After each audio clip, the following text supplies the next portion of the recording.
Hi there. Hello.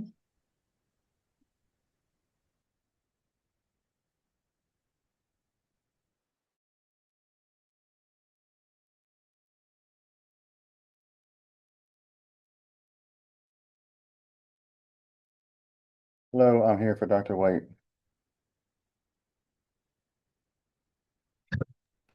Hello. Hey, Eric. Hello. Hi, Viviana. Hi.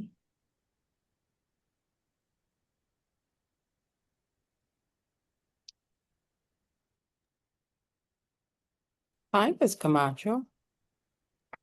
Hi, Miss Perrin, long time no see.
Afternoon, everyone.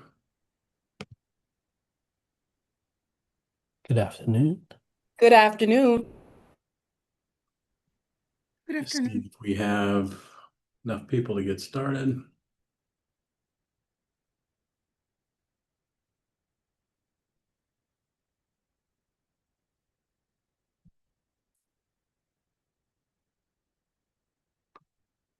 Do we have Ms. Herrera or Mr. Connolly?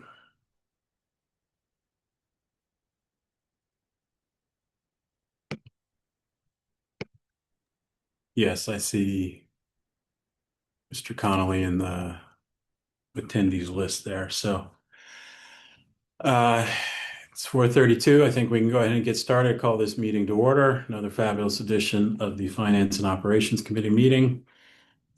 As we get started, is there any comments or questions related to the information only items? I had none either, so seeing none, we'll move on into purchase orders. I did have one question. I All right, apologize. please. Um, Clarification question. The 2.06, the U Science provided, is this widely used throughout the district? Is it just for career high school? Um, and I saw that it was called U Science, but I didn't know whether science specifically, or what are we using it for? I think I can speak a little bit about thank it. you. I believe it's solely for career, and it's one of their pathways, and it involves training the teachers in using some of their things. Like, I don't know. Their assessments. No, they're like they're not called manipulatives. They're modules or something Okay. or another. A little advanced from my bilingualism here. I know the Okay. word in Spanish. I can't think of it in English. Okay. Thank you. That answers one of my questions, But whether it was it's for their specifically specifically for for their others. pathway. Okay. Thank you very much. That's all, Mr. Wilcox. All right, thank you. Hearing nothing else, we'll go ahead and move over. We need to have, I think Mr. Connolly brought over because the next item is purchase order 3.01 with CDW for Google Education Workspace.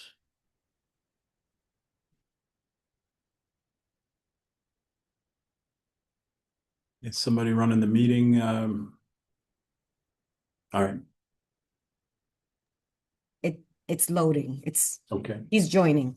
Thank you. Thank you.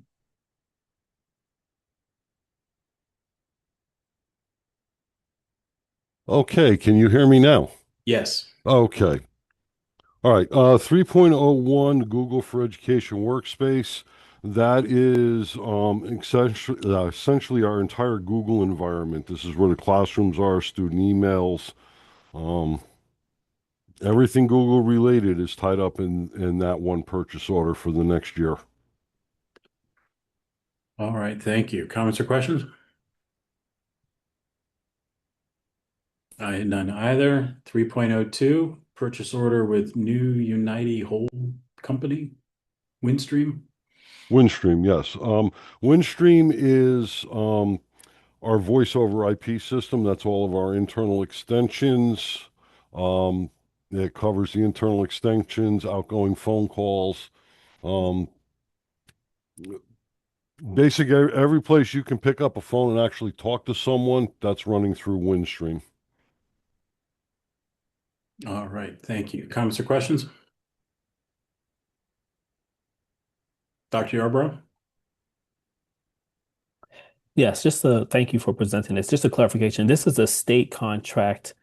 It just explicitly says state contract. Was the other one also a state contract? Do you mean the Google environment? Yes. Yeah. The only honest answer I could give you, Dr. Yarbo, is I believe so.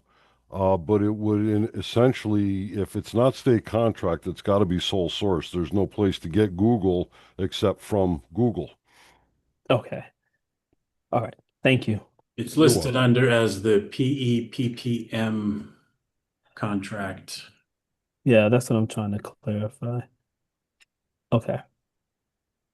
I'm sorry, Dr. Yarber, you're out of my expertise with that. I know how to use it, how to make it work, and make sure everybody's happy with it. Understood. Yeah, they're listed as a National Technology Cooperative Purchasing Program, aggregating demand of competitively bid and award contracts for K to 14 schools, libraries, public agencies. Okay. Great. It looks like this I've is a seen renewal. their Okay. initials before. Yes. All right. Thank you very much. All right, thank you. Hearing nothing else on 3.02, we'll move into the agreements, if I can speak. First to 4.01, Advanced Office Systems. Ad- Advanced Office Systems is the company that we contract out numerous technicians for. They are stationed here at BOEIT. There are 5 people that are working under that contract. They report directly to BOEIT. AOS is just the source of the labor. All right, thank you. Comments or questions?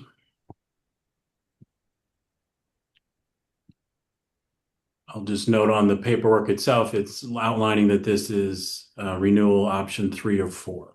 So.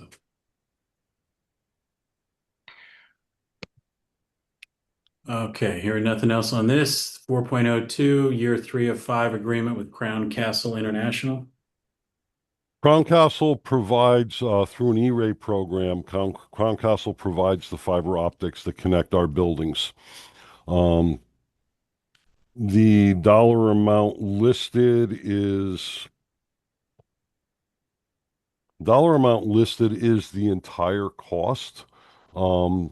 And that includes E-rate portion, which covers 90% of it. The actual cost of the school system is $54,450. We pay 10% of the total cost. This is what makes everything else we're discussing works. All right, thank you. And if we could, Ms. DeMayo, when this is posted, if it could mark out what would the board portion be in the description, please. I think we've done that before for these. Any comments or questions? None for me. All right, hearing seeing none. 4.03 is year 2 of 3 agreement with Securely. Securely Classroom is what we are discussing with this. Securely Classroom allows the teachers to monitor what the students are doing on their Chromebooks while they are in class. It allows them to stop them from going to websites that are not related to it. So, for example, if you were deciding to try and check Facebook while you're in class, the teacher could block that connection from being made. It also allows for a teacher to chat with the student through the Securely system. It allows teachers to put up block lists if the teacher wanted to maintain focus of the student on certain websites or certain applications while the class is in process. That teacher is able to prevent the students from going to other locations. All right, thank you. Comments or questions? I'll just relay Mr. Connolly, one of our student board representatives mentioned that sometimes there can be an issue with Securely where a teacher has locked it down in such a way that you just described, but not releasing after the class, and it creates an issue in the next class. So I don't.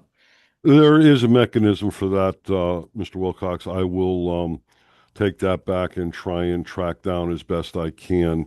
As long as the teacher releases the class properly, the student should automatically, as soon as that class ends, that release should be done automatically. If there is an issue when the student goes to the next class and the teacher brings that student into the class, it should automatically release the blocks. This was one of the big advantages of Securely over the old software we were using. All right, thank you. Yeah, I didn't get an indication from him when he made his presentation whether this happens occasionally or all the time or happened only once. I don't know, but Right. just letting you know that was an issue that he rose. It was one of the student members of the board. Yes. All right, I should be able to track it back and follow up. Thank you for the information. All right. And yeah, it would be great if we had a copy of his presentation and send it over, since it, I think, securely was mentioned, verbally mentioned, but might have been mentioned also in the presentation itself. Okay. Hearing nothing else on this, 4.04, year 3 of 3 agreement with CDW.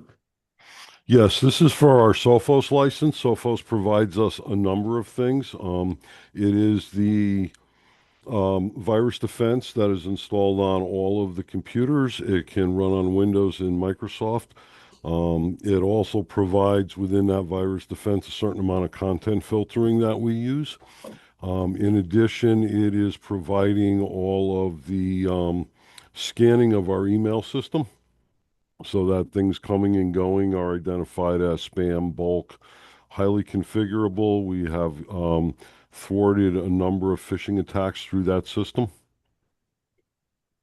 All right, thank you. Comments or questions? All right, I had none either. And finally, the agreement 4.05 with Total Communication. This is the E-rate for replay. Sorry, give me 1 second to get it back up. I misclicked. This is the E-rate for hardware replacement at 2 of the high schools. This will be MetBus or Metropolitan Business and HSC. Will be having their all of their switches, battery backups, everything replaced with modern equipment. The old equipment is out of support. This will not only bring them into support, but it will also bring in features that will be used heavily by high schools in the coming years. Again, I see the dollar amount is listed as $385,000. Please be aware that is the total price of the package. Our portion of that is going to be 15%. So I'm sorry, that's not as quick and easy a calculation. I don't have that number off the top of my head. But 385, you're looking roughly $50,000, Under $60,000. 60,000. Yeah. Yes, that would be the actual cost to the public school system. The rest is paid by E-rate once the project is completed. All right. And also, Ms. Mayo, if that could also be indicated on the description when it goes to the full board, our portion.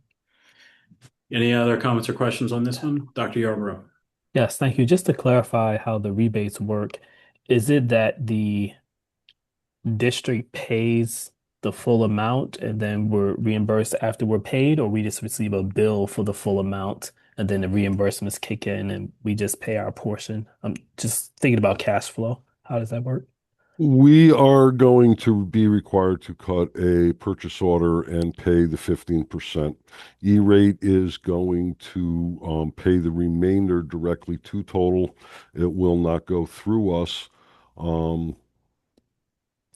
The only way the New Haven public school system becomes involved in that 85% is if we knowingly violate E-rate during some portion of this installation. Okay. Thank you. All right. Thank you. Hearing nothing else, looks like we're ready to move on to the data sharing agreements.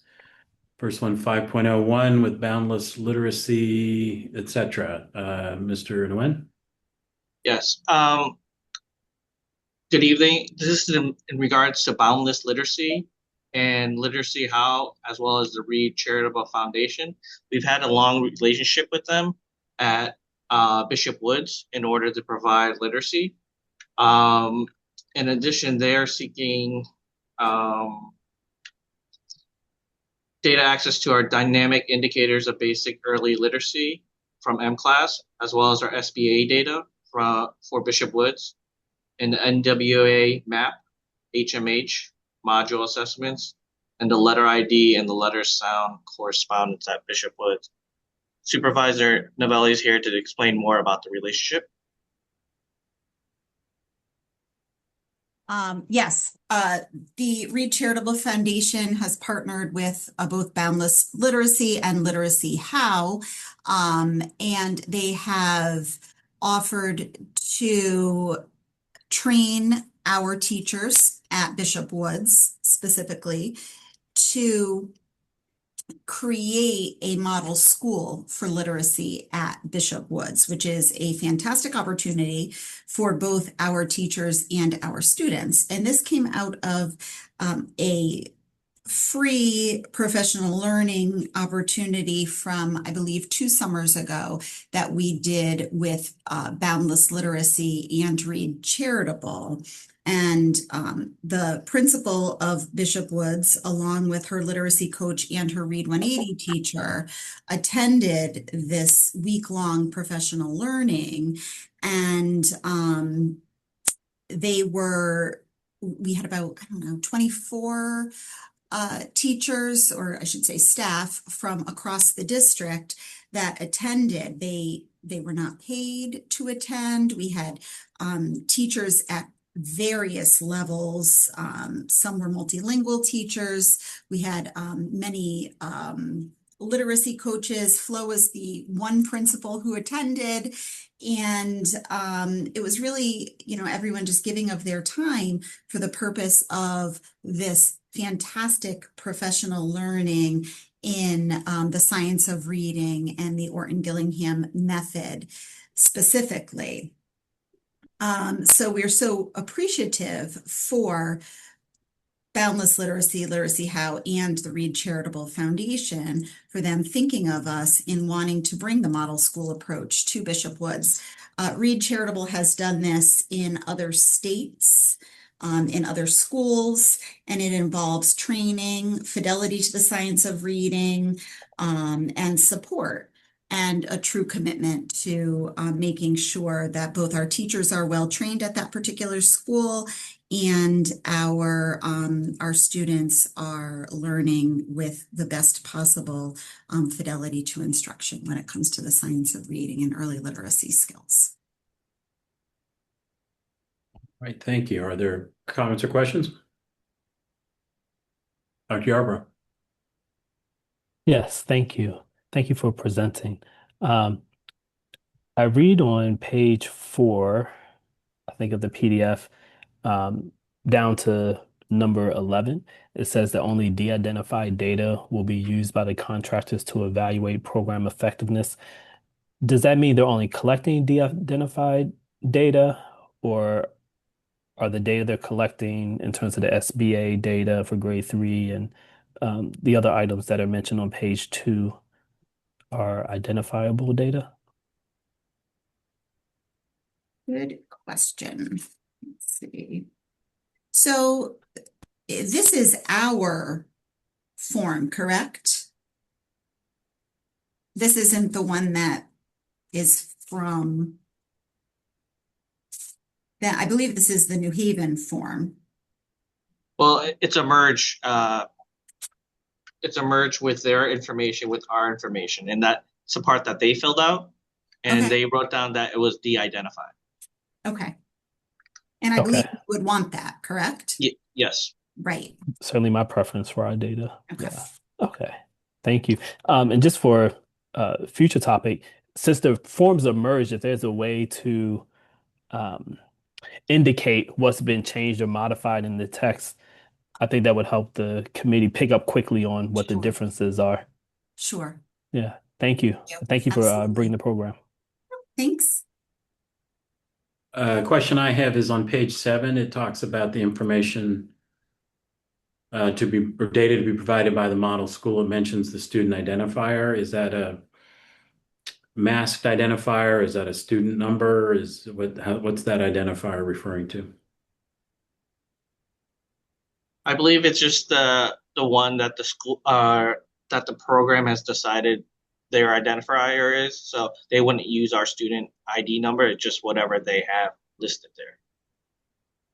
So it could be student A, student B in that regard.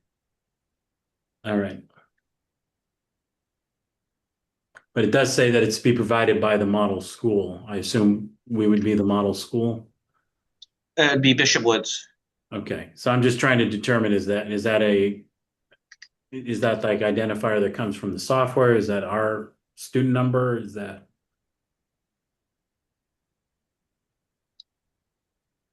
It's normally done through, because they've been at the school for a while, so it'd just be the school would provide any sort of number, but it's not really like a mass software changing of the numbers in that regard. They're familiar with many of the students already for being in the school. All right, thank you. Mhm. Any other comments or questions on this one? All right, hearing none, we'll move on to 5.02, an agreement with Child Study Center. Mr. Nguyen? Yes, so this is a study that is being conducted by the Yale Child Center, and the lead researcher is Sophie Lember, and she wants to do a study with Metropolitan Business School with 10 students who are chronically absent and 10 students that are not chronically absent. And she is looking at reviewing their attendance data and doing the interview. So we had her fill out the study form, and it was completed and sent to the IRB committee back in February, March.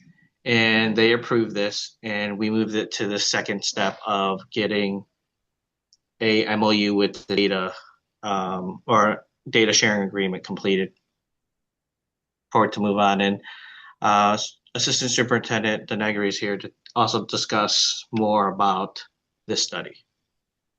Yeah, so Sophie and her team will be working with a group of identified students, like Mr. Nguyen said, 10 students who are chronically absent, as well as 10 students who are not chronically absent. The goal is to generate actionable recommendations and steps to support kids in engagement, expanding access to mental health within the building, supporting positive school climate, in the hopes that it has a positive impact on academic, social, behavioral, and emotional supports. The work, even though it's slotted to begin in May, predominantly will happen next year. This, for the remainder of this year, will be identifying the 10 students, or 20, excuse me, and creating the opportunities for Sophie to come in with her team at the beginning of next year. And this is a year-long study.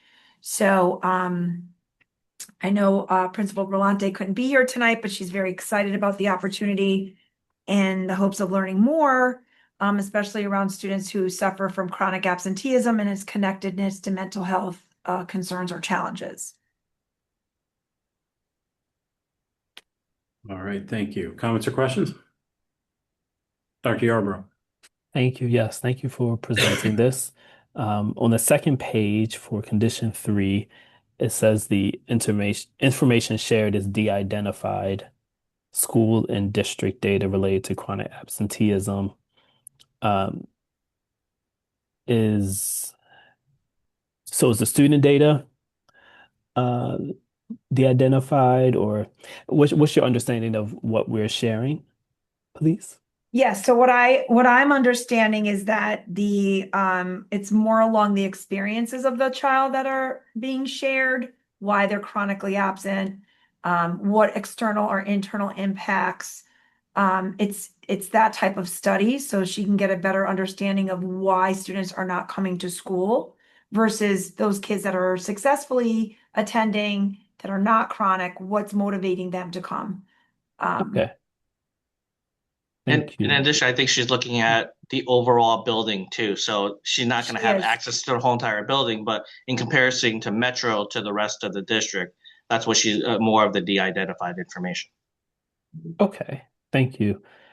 And does she speak about, or does her presentation speak about how this will be a benefit to the students? Is she providing social work care or counseling? So there's supports that are going to be in place. After the year-long study, she's actually going to present her findings to district level personnel as well as school level personnel and make recommendations. So there is an opportunity for kids to get mental health services throughout the school day and throughout the school year. Okay. But this study is not, for the first year, is not an intervention of No, helping those who are chronically absent no, it's more of a become study to less. talk about what can be put into place. Okay. I definitely see how it benefits the researchers, being a researcher. Um, uh, and I guess it's a matter of interviewing the students or finding out information while they're absent or present. Yeah, But and when I spoke with Principal Berlante when she first brought this idea to me, the hopes is that we'll continue to partner with Yale Child Study to extend beyond just the year to maybe provide some additional services for students, not only at Metro, but finding ways to provide supports throughout the district. okay, great. Thank you. And it's all free, so. Yes. Well, yeah, I mean Good. we have the participants that the researchers don't have. Um, so I can see the uh, potentially symbiotic relationship that would make a partnership be beneficial. Thank you, Mr. Wilcox. All right, thank you. Hearing nothing else on this, we'll move on to 5.03, data sharing agreement with Skills Gap. Mr. Yeah, Nguyen? thank you. So the third and final one is a free application of career video games that give students the opportunity for a virtual apprenticeship. And they are looking at information, get there, of email, user ID, password, birthday, zip code. In addition, if the school agrees, they could use the first and last name in order to personalize the pathways and the skills that would be provided with this program. Um, the CT lead, Ms. Strain, is here to discuss more about the program. Air Games is another free platform. It has 4 different simulations that students can create avatars and work through. So one is the Healing Agent, which is diagnostic and direct patient care. There's Maker Mojo, which mimics manufacturing. Cyber Watchdog, which allows students to explore the profession of cybersecurity. And Rad Lab, where they get to do medical and pharmaceutical lab work. As Mr. Wien said, the data collected is email, age, which is for consent purposes, username, password, zip code. Then it tracks achievements and badges and assessments, as well as student interest. In terms of what they share back with us, how many players, so we're looking at our user data, the age ranges of those players, which games are they playing, achievements and badges earned, assessment responses, the number of views for companies, colleges, CTE, dual enrollment, and testimonials. And this is middle school facing, so we're looking to keep the players under 13. Also, to make sure that it's an appropriate environment for our young people to be exploring these professions. All right, thank you. Comments or questions? Dr. Yarbrough? Yes, great. Thank you. Um, I'm looking at page 6 of the document, and it has the data that you named that is collected, the data that are collected for user accounts. And then it has data we collect for student profiles or from school dashboards if schools select to use. The student's first name, last name, school name, district teacher, counselor, class or grade. Who sees that information? Where is that information?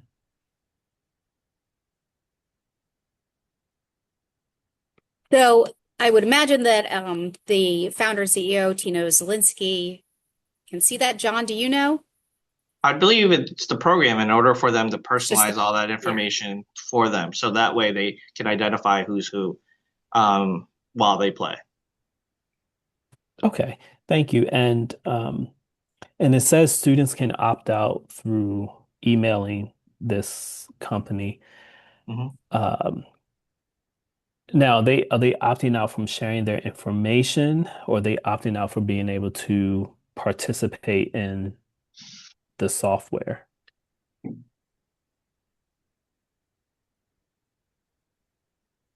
I believe it's opting out of the program itself.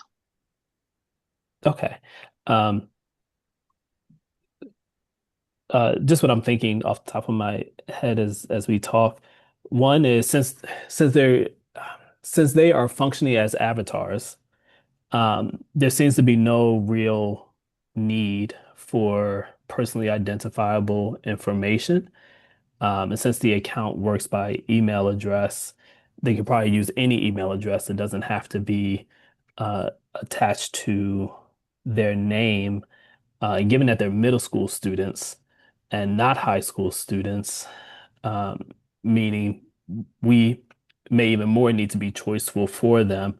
I'm wondering about, and I guess Mr. Wilcox, I'm also asking you this. I'm just wondering about us going back to the company and having a scenario where students are not even put in a position to need to provide personally identifiable, personally identifiable information, but still have their personalized account.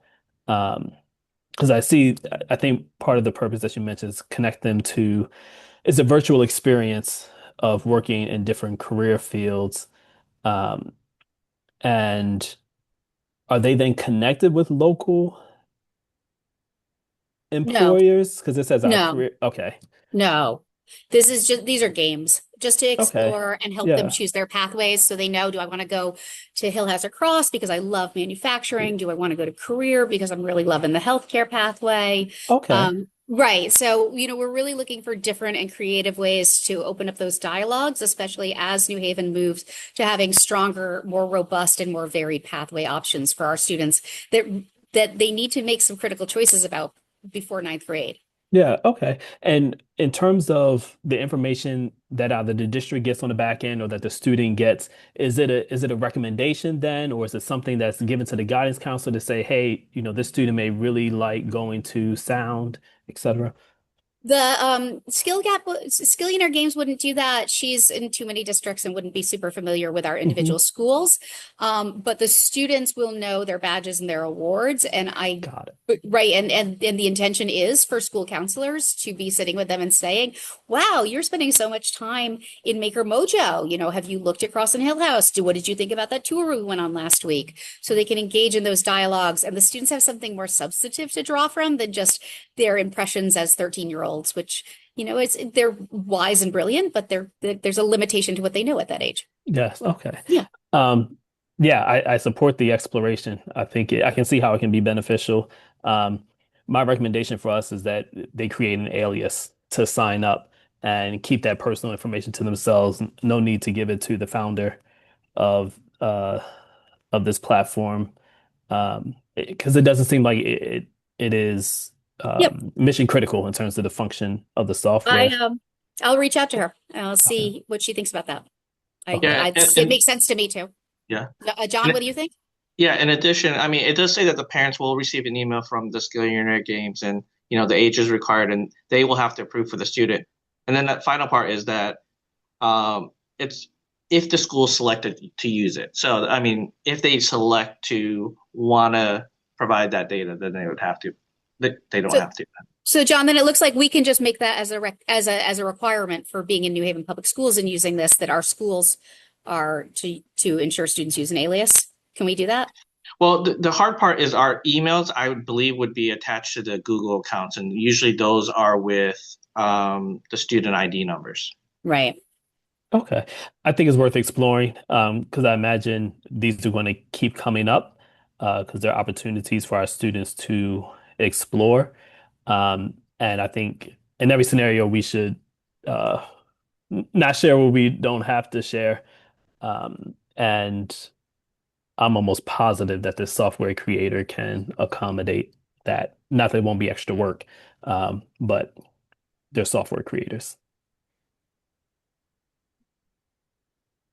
So, I mean, a question I have just as a follow-on to that is, it looks like the real identifiable information is the email, but I think what I just heard is that our emails don't have student names in them. Like typical, like where I work, it's first name dot last name, and then for our students, it's a student number at Yeah. NHBOE or something. Is that the case? Yes, it is. So it's not a direct connection. And then it could be that their students are asked for their first name, last name. I imagine that would be needed if a teacher or career counselor was going to be using this. They would be able to identify the students by the email address. So yeah, I think we just need to confirm that. I mean, I imagine students could be say, put in a nickname or make up a name for personalization features, and then the email address, which is somewhat identifiable, isn't completely immediately identifiable without knowing what the student number referred to. Yeah, the student I do number is see, I mean, wholly as we all internal. know, the adage is, if you don't pay for the product, you are the product. And so in this case, our students are the product. And so the question is it a good enough return? And you all say yes for this. So I think that if we could just find out this week, Sure. that question about, we just want to minimize the putting in the personally identifiable information. And then the other thing is I would think is, I mean, I'm not going to be on the board next year when this comes up again for a data sharing You agreement. keep talking about that, Mr. I Wilcox. just trying to get the message out to everybody. But I would, if I was, I would consider this Yeah. kind of like a pilot and have a higher bar in terms of, is this really useful? Are the guidance counselors really using this? Are students really adopting it? Mhm. Right. Which means, if that's the case, then it's much more worth it if we see the value. So if this was next year, I would have more questions about usage and, programmatic, not only individual usage by the students, but programmatic usage by the school or the guidance counselors, et cetera. So, but to summarize, I think we just need, if we could by Friday, see if we could get an answer from the company, either a justification for the personally identifiable information or just a confirmation that. Yep. And So I'll reach out and then I'll forward that to Dr. White to share with the team. Does that sound like a good set of next steps? yeah, I'm just thinking in terms of if we don't have that information by Friday, I guess, the administration could hold off on posting this and we address it in another meeting. It doesn't sound like, is the intention to start using this immediately or is the intention? No, we're talking next year at this point. Okay. Yeah. So I guess on that level, is at the will of the committee, we just hold this while we get this stuff so that we don't have to do last minute. It might take a while for.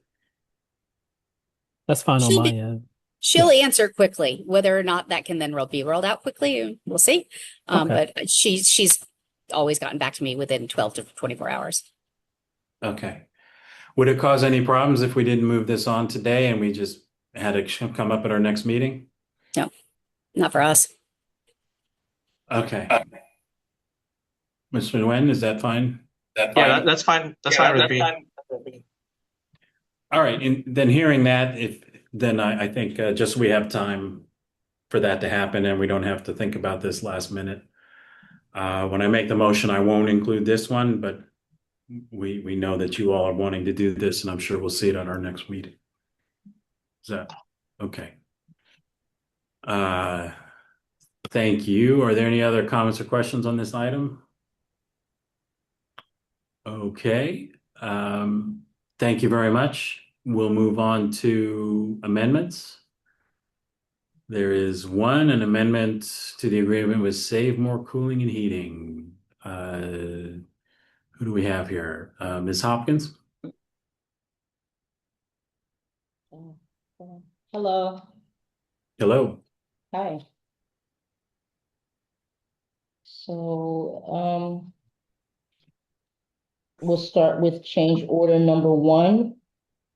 Actually, this would be the first one we have on the agenda here is amendment 6.01, which is listed as an amendment number 2 to the agreement with Save More Cooling. Yes, sorry.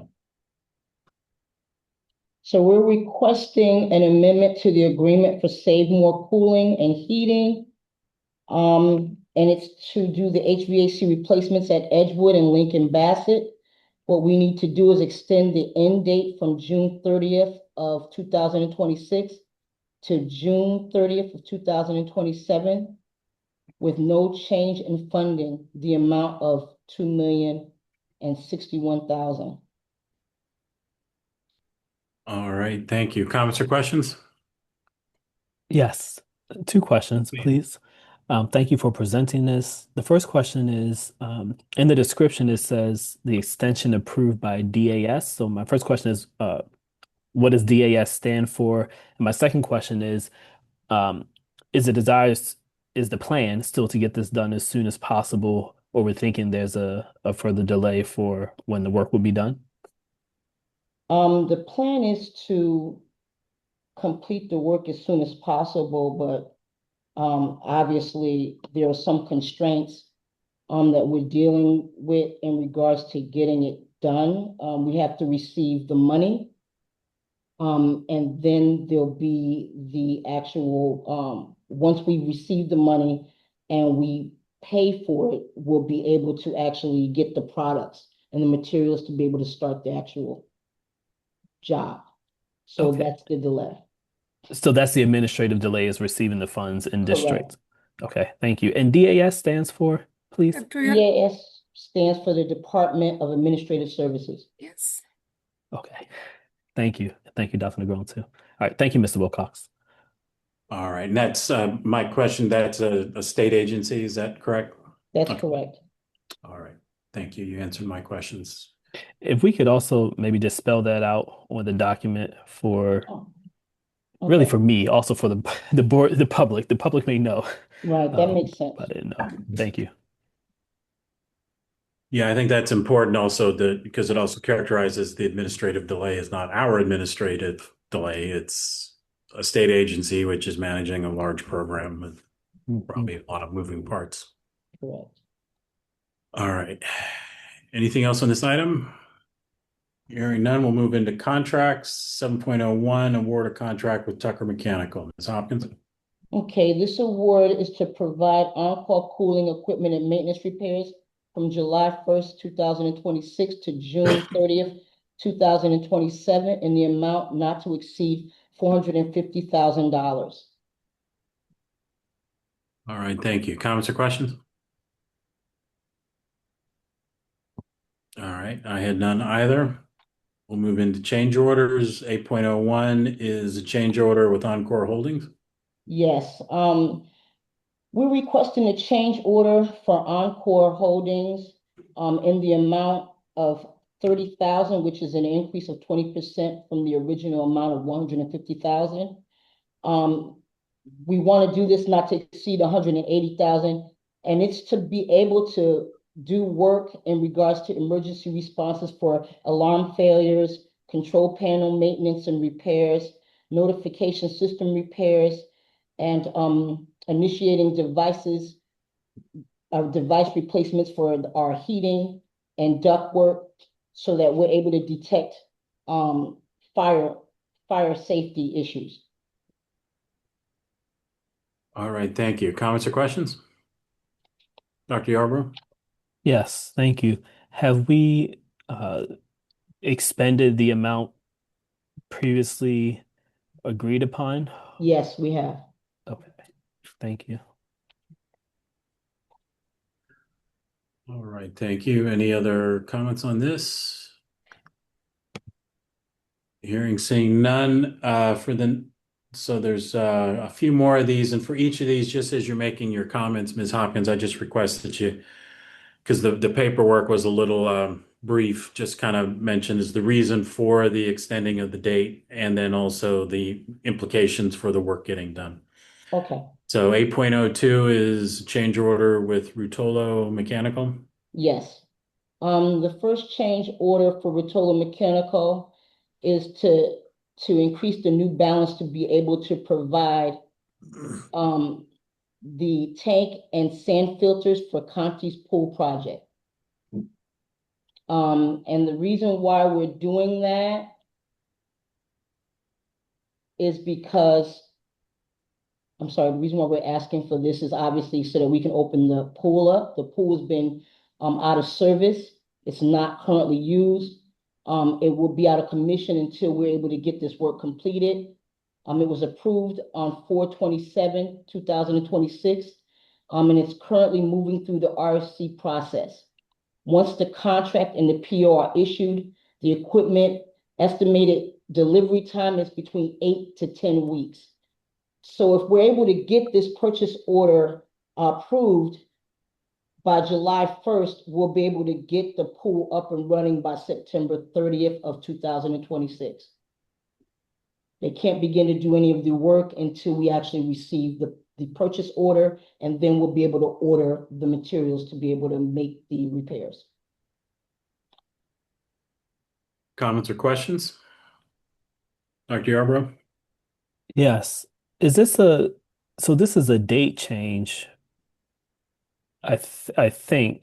Um, what's the need for us to extend the date? Meaning, I guess my understanding is that this work would be done and the pool would be ready for this summer. Yes, unfortunately, we can't purchase the materials until we actually get the purchase order, and it doesn't look like we're going to be getting the purchase order. We can't guarantee that the purchase order is going to be in place before the end of this school year. If we were able to get it like this month, then we very well could have had the pool up and running in August. But it doesn't look like that's going to be the case because of the RSC process that we're going through. And that's through city purchasing. Okay. Now, and the board, I mean, we approved the first round of this in time. Mm-hmm.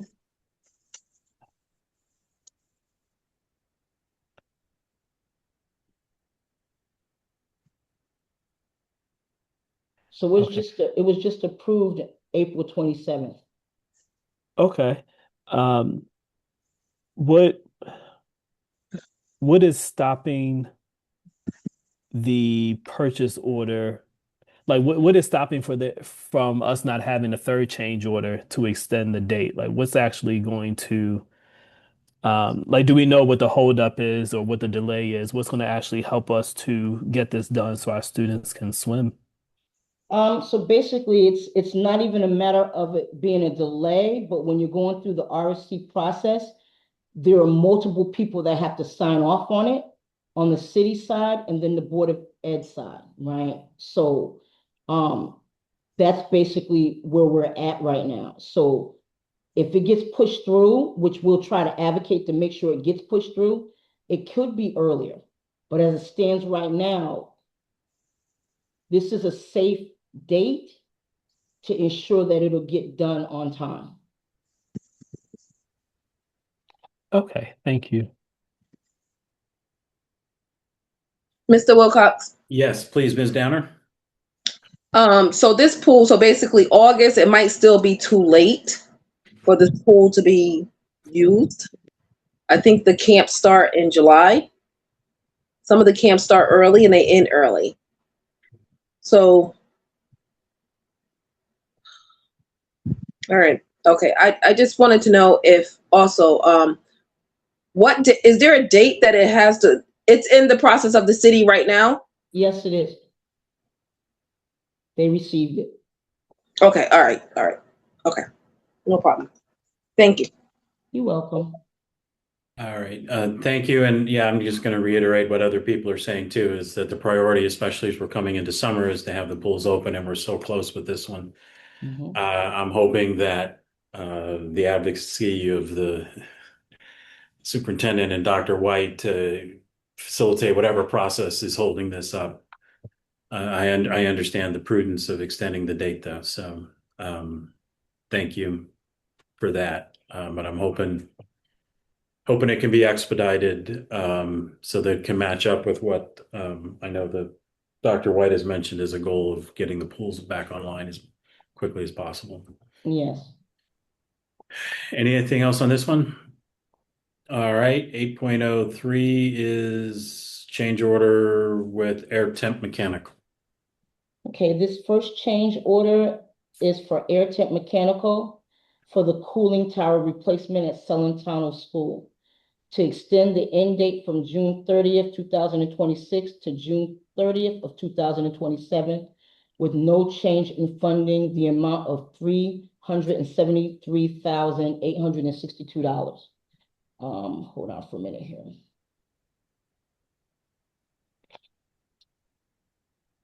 This PO was approved on February the 23rd. And the contract and the PO have not yet been issued.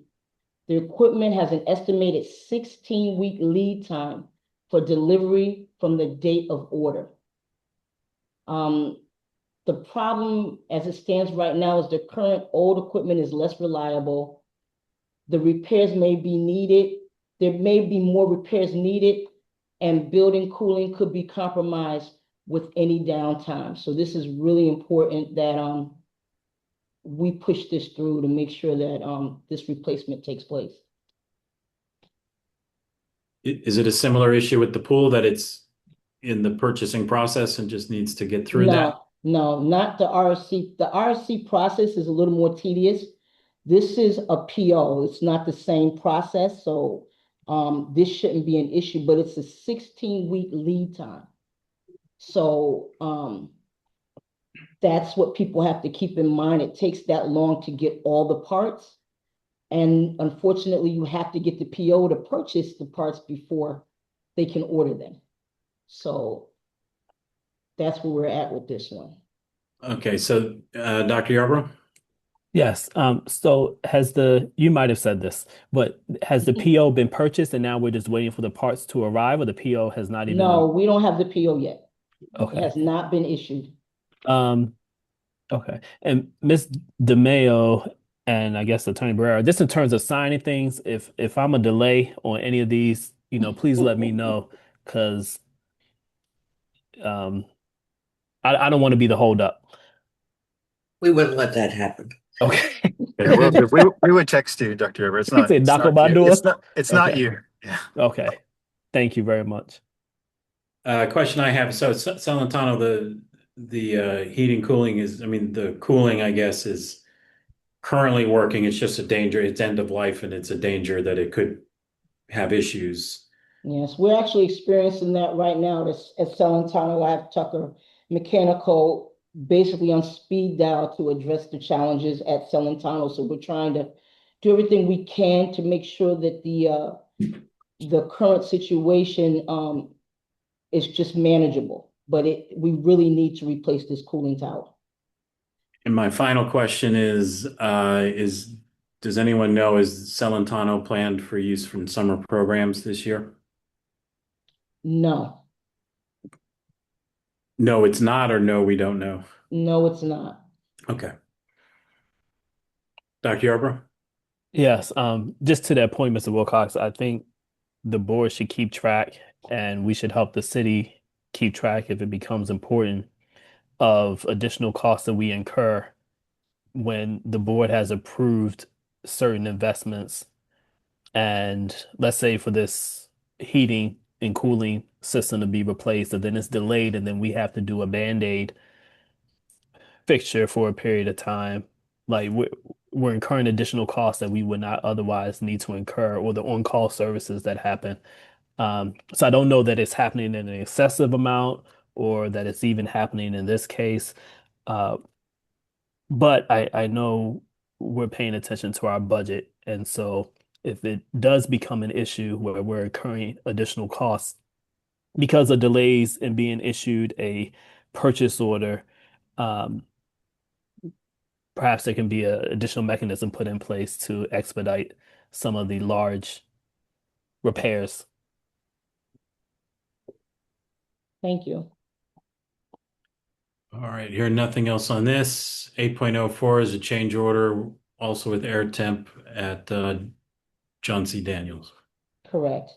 So we're requesting a change order to replace the chiller at John C. Daniels to extend the end date from June 30th, 2026 to June 30th of 2027 with no change in funding, the amount of $418,991. So basically with this one, the reason why we needed the date change, the board approved this on February the 23rd of 2026. The contract and PO have not yet been issued. The equipment has an estimated 22-week lead time for delivery from the date ordered. There's a temporary chiller in place right now to support the building's cooling system. So we put that in place, but we just need to keep in mind that we really need the PO because this is a 22-week lead time for the materials to come in to do the chiller replacement. Dr. Yarbrough? Given the city's process and timeline for issuing POs and given the lead time of the material, are we bringing this information before the board soon enough to be able to get these projects started? Actually, yes, because this went to the board in February. It really shouldn't have taken this long. It's an unusual length of time for the city? Yeah. Okay, thank you. It is. All right. Well, I think if these long times to get POs, et cetera, continue, maybe we should ask for an overview of the city's process, so just so we can better understand it, and maybe we should just have, monitor this, and then if this is still continuing over the next month, we invite them to come and just talk about the process and the challenges that they have, and but hopefully we won't need to, because things will be expedited as best they can. Understanding that these are large amounts of public funds and everything needs to be done By the book. perfectly, et cetera. So, but just so we better understand it, might be something that we ask for. So let's, I guess, continue to monitor that, and we can discuss it at a future meeting if we think we need that. Just my opinion. Any other comments or questions on this one? Hearing none, our last change order is 8.05 with Rutolo Mechanical at Conti. Yes, this change order number 2 is for Rotolo Mechanical to install a boiler at Conti School, which extends the end date from June 30th of 2026 to June 30th, 2027, with no change in funding, the amount of $152,850. This last change order was approved on January the 12th of 2026. The PO was issued on 4/13/2026. The equipment was ordered but will not arrive in time to schedule and complete the work prior to the end of this fiscal year. The boiler supports the building heating. It will not cause issues with installation during the summer months. So although we missed the window to actually have it installed by June 30th, it will be installed over the summer months and ready to go for the winter months. All right, thank you. Comments or questions? All right, I had none either. Thank you, Ms. Hopkins. Thank you so much. That was the end of our action items. I'll go ahead and make the main motion. I move that we send to the full board these 2 purchase orders, these 5 agreements, data sharing agreement 5.01 and data sharing agreement 5.02, the 1 amendment, the 1 contract, and these 5 change orders. Second. It's been seconded. Thank you, Ms. Downer. Is there any discussion? Hearing none, we'll go ahead and vote. Ms. Downer? Yes. Dr. Yarborough? Yes. I'm a yes as well. Those items will move forward. We'll move into discussion items. Mr. Hernandez, the April 2026 financial report and a FY27 budget update. Thank you, Mr. Chair. Let me share here the screen. Sharing is not turned on. So I need to get permission to share. Okay. I'm trying to do that. No, it works. It works now. Okay, It works yeah, now. it should. You'll be all set. It works now. Thank you. Okay, you should see it as a presentation now.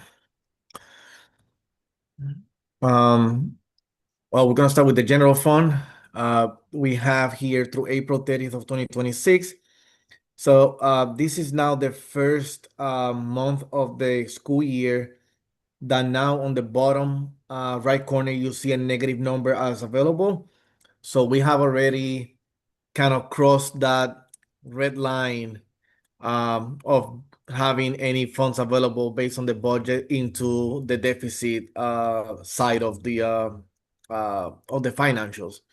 As you know, we've been projecting, a deficit since the first projection that we provided back in January, and now we start seeing how the deficit is going to start building up in the upcoming months. So for May and June, that number will grow into the final deficit number for the year. But here you see how now we only have just under $40,000 in encumbrances.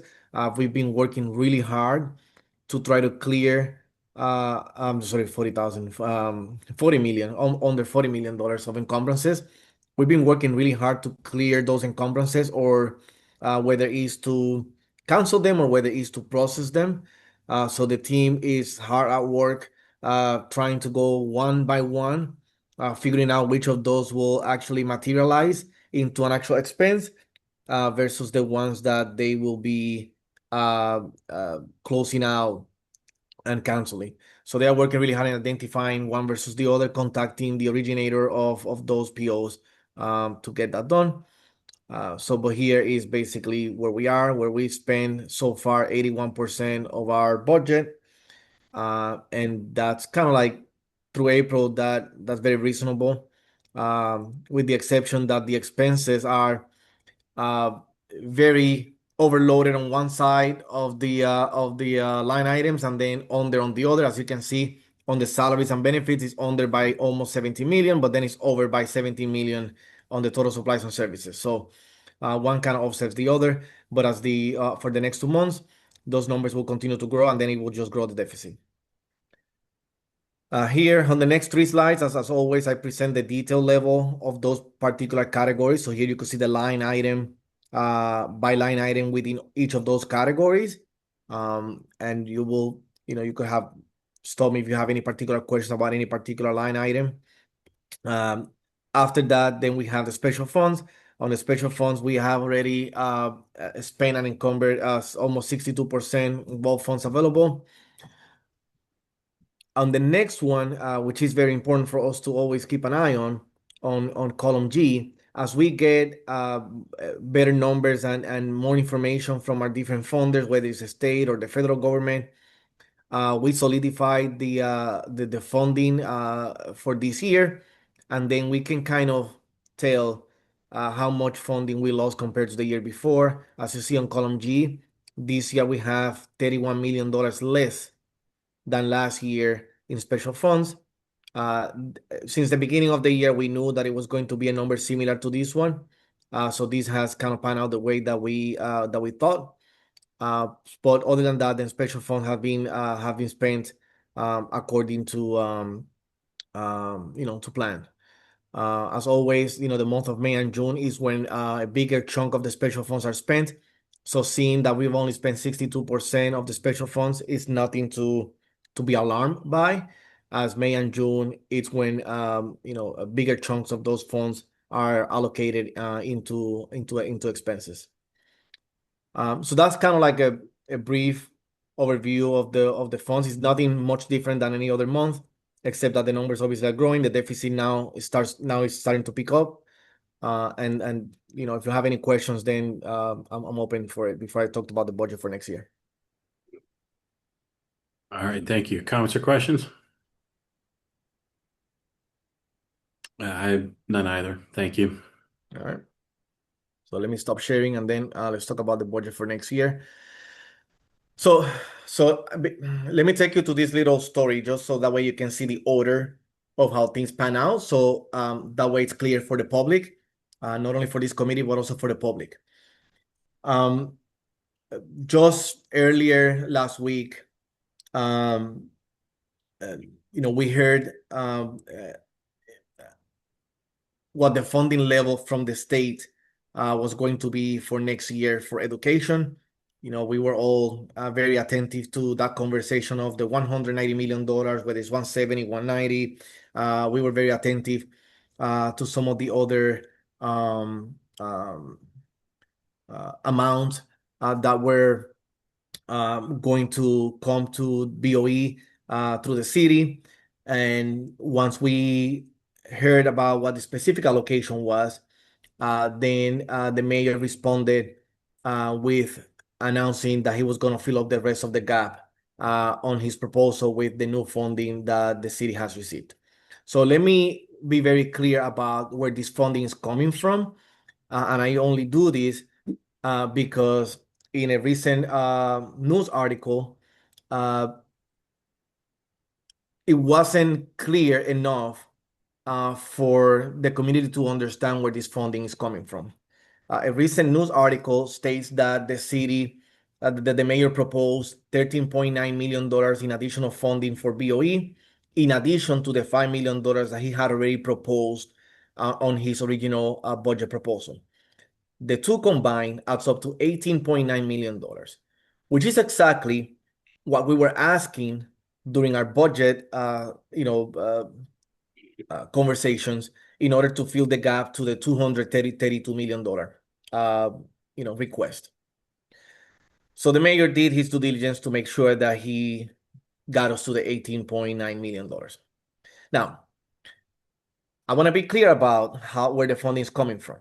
Out of that $13.9 million that was recently announced that will be coming to BOE, 7.6 of it is coming directly from the state, passed through the city, but it is for education. It is for BOE.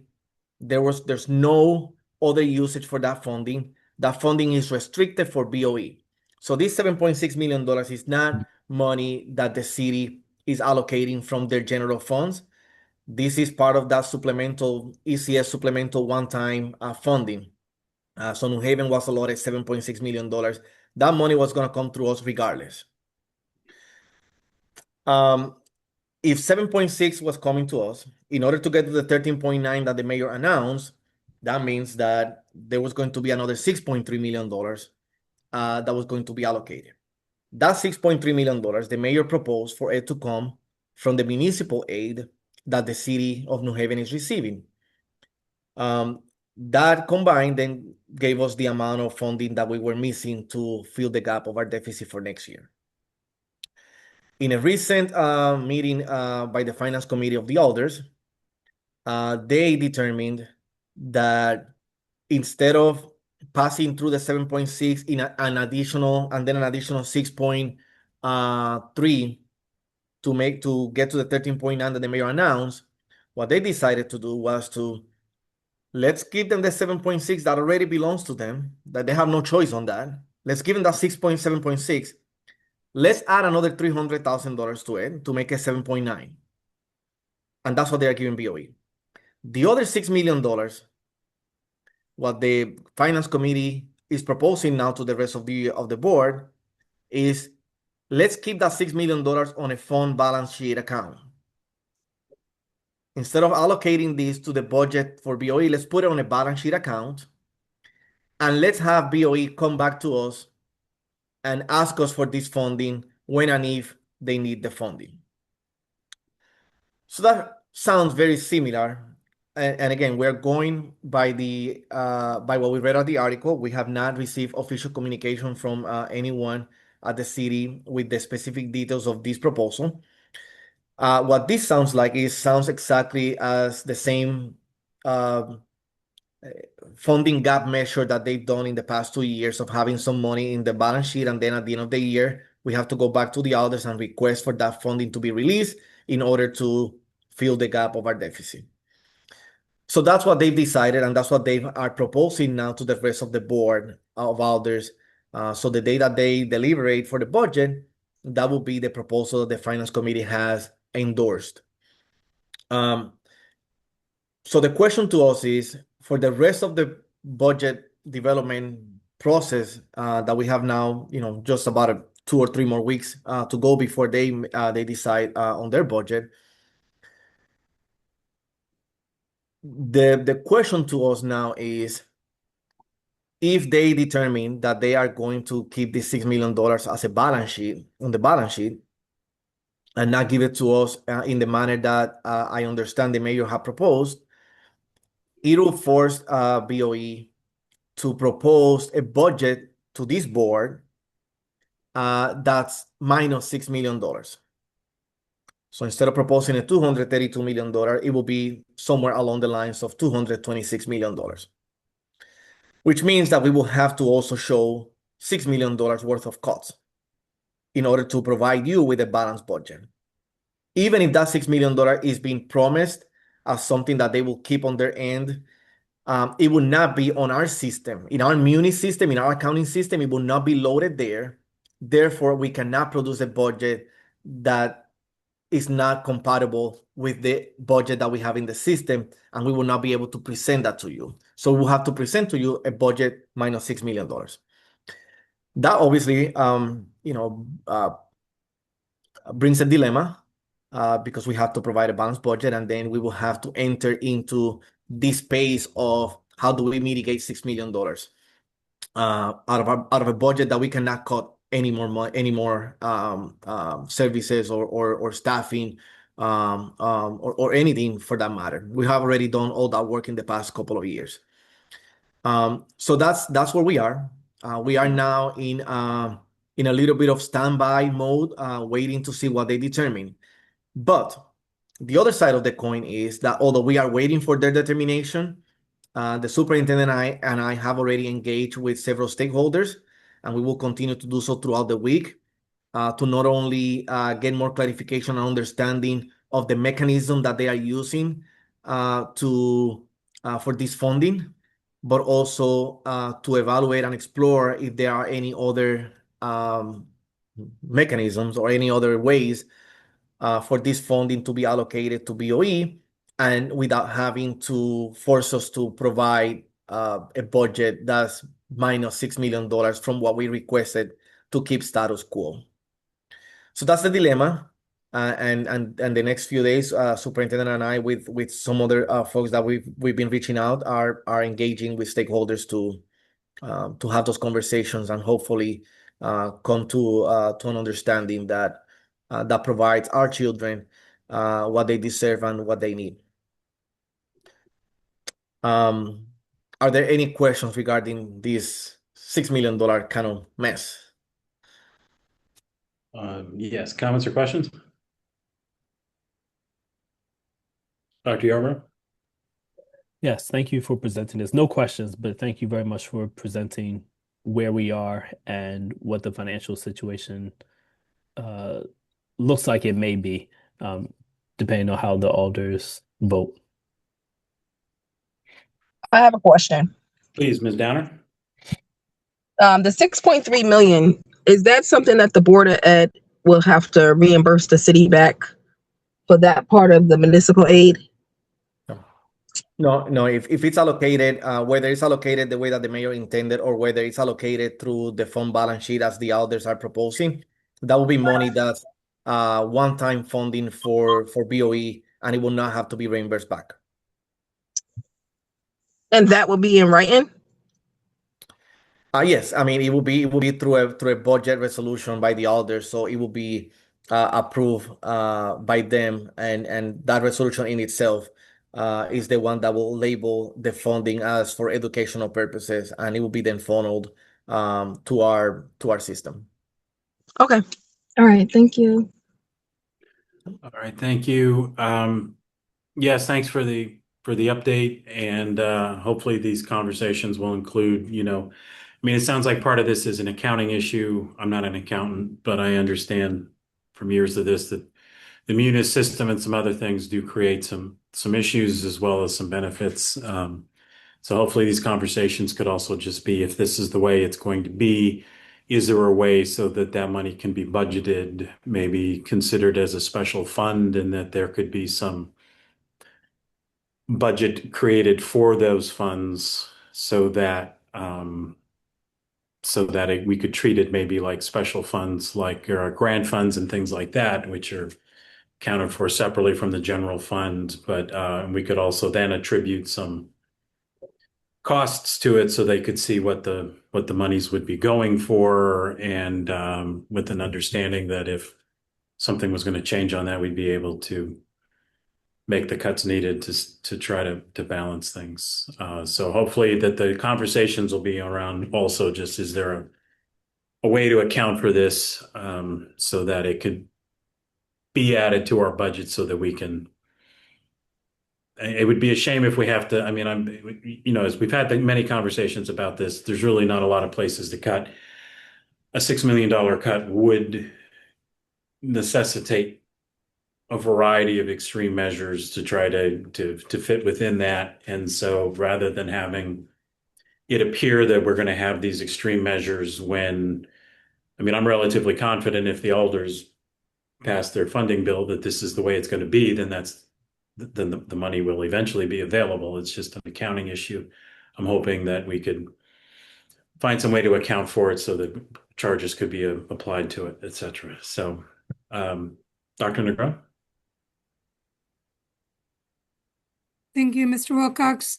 Like you, right, I just want to reiterate that in our quest to continue to be very transparent about what we promised the public in terms of our budget development, we were very clear and explicit about the least amount that we needed to be able to protect the current learning experiences for students and our staff. So the dilemma again becomes, as CFO Hernandez mentioned, what does this mean in terms of presenting a balanced budget? We were very clear in terms of the drivers when we did our budget presentation, and the drivers are staff, which right now we're at bare bones, transportation, and special education. So if someone were to ask me today, where would the money go? How would it be used? I would say it would be used to protect about 71 full-time employees inside of providing core instruction to our kids. So again, we just want to be very transparent as to where we are as it relates to the proposal for next year. And hopefully today we've been able to unpack that, again, not just for this committee, but also to the public to understand in terms of the revenues that we've been talking about as a result with the high level of engagement and advocacy that happened by our students, by our community, by our teachers, by the public. Once again, I just want to take another moment here to thank everybody for that advocacy, because it does sound like our voices were heard. I thought in the last press release that I could finally breathe, that our students their experiences will not be compromised. But again, we are still here waiting to hear the ins and outs. All right, thank you, Dr. Negron. And I guess I want to add also, just because, just follow up on that point. I mean, I was at the Elders Finance Committee meeting when that long day's journey into night, where the district made the presentation, to appreciate the work of everybody in advocating for this, and for our state delegation with Senator Looney and others, really working and trying to find creative solutions to meet this need, not only this one-time funding this year, but also things in place to look at the ECS funding formula. I know alders were involved in that advocacy as well, and do appreciate the work of that finance committee. I don't envy them in their work, understanding how much is on just for this finance committee. Their finance committee is even larger in purview and in dollars and challenges. So I appreciate everybody. I'm hoping everybody continue to work together to figure out a way to have this be as smooth as possible. So thank you for that. Anything else on this item? All right, hearing none. Are there any other upcoming financial issues? I know this is the biggest financial issue. This is the one. This is the one. How are we going to get the $6 million? That's the big question now. Anything else looming then? Okay. Dr. Yarbrough? Yes. Just want to say as it relates to the $6 million in the gap, I think as a district we spoke about still working on transportation. So I think the things that we spoke on around efficiency and budget that we continue to work towards those. And it's my understanding that we will be. Dr. Negron? Yes, thank you, Dr. Yarborough. You are correct. We're still working towards that phase 1 of operational efficiencies. So we are continuing to plan for the high school opt-in strategy. So the team is continuing to work through that.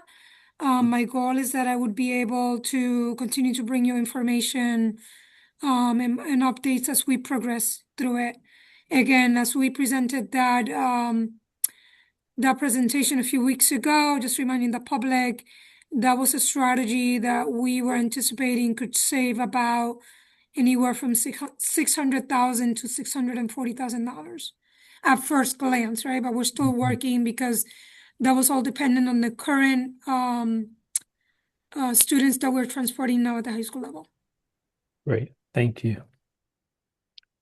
Just if I could also follow up with one logistical question. Do you all anticipate, just trying to think of when are you anticipating the final board vote on this? Would it be the last full board meeting in June is the target date, or would it be the one previous, or? No, I think New Haven, if I'm not mistaken, and hopefully I'm not confusing the two cities, but I think New Haven has to get it done on the first week of June. There's a specific day. I think it happens to be June 1st.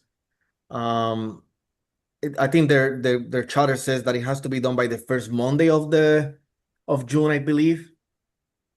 I'm pretty sure that's New Haven. Yeah, I think Fernandez, but I think Mr. Wilcox, are you asking about the transportation opt-in program? No, I'm asking, when do you think that you'll be presenting to the board the budget for us to vote on? We have a full board meeting on June 8th and a full board meeting on June 22nd. Some years, in my experience, it's done in one of those two meetings. Some years things aren't coming together and we're having special meetings in the last few days of June, trying to get everything done before July 1. I think there was one year we had it on like July 2nd, just because of the way the calendars and everything. So I just was wondering if we need to anticipate special meeting, because it's going to be moving into challenging time. School's out of session, graduations are happening, vacations start, etc. Well, I think our hope was that we wanted to continue these conversations now about the revenue from the state. We're hoping that we can get this thing settled in June so that we don't have to go into July. My preference would be June 8th. But again, it's all going to depend on what we hear in terms of city decisions. I think it's important that we give clear communication to our staff. I don't want to have another situation where people are like, here we go, last day of school, and we still don't know where things are going. I don't think that's fair to our staff. All right, thank you. Just the final thing on here, the procurement policy update, just as a brief update, there is a committee that's looking at this. I believe they're meeting later this week, looking at the language around those two potential changes to the procurement policy that would be brought forward to us and then to governance and then potentially to the board. So I don't know that there's any update beyond that. The next meeting is scheduled and things are in process. So, but if there's any comments or questions, and if not, is there a motion to adjourn? So moved. It's been moved. Second. And it's been seconded. We shall vote. Dr. Yarborough? Yes. Ms. Downer? Yes. And I'm a yes. We are adjourned. Thank you all very much. Thank you, everyone. Thank you.